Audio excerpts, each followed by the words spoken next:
Çıktın bugün seferge, tirikçilikte yan türüp, kaldı ketken yolunga, ata-anan telmürüp, gözleriga yaş ilip, süygünün tenha kaldı, kollarını şiltip, oğul kızın mı kaldı? Xudayimga amanet deb qadamni boshlag'in, oldindagi sirba yo'lga nazar tashlag'in. Bu yo'llar uzun yo'llar, bu yo'lda o'lim to'la. Atam qachon kelur deb kutar sabiy bolalar.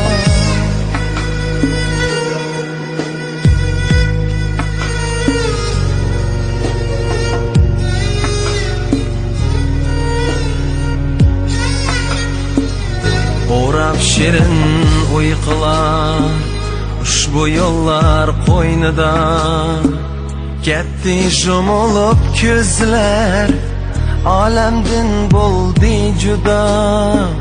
Shum ajal ilib ketdi, dillarni vayron etdi, kuyimchan ham qadirdan azizlar o'lib ketdi. Ah jafokash musofir, birni ishki etolmay, ne düşürdün tentirab, texi uyga yetolmay. Dua qilib so'rayli Allohdan amonlikni, yo'lda yurgan musofir ko'rmasin yomonlikni.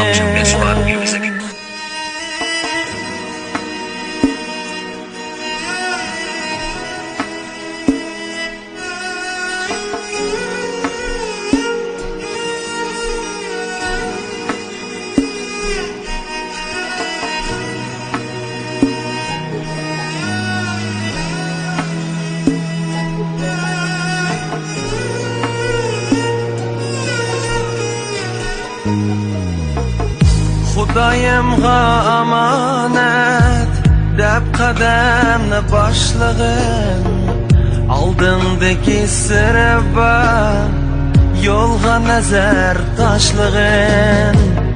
Bu yo'llar uzun yo'llar, bu yo'lda o'lim to'la.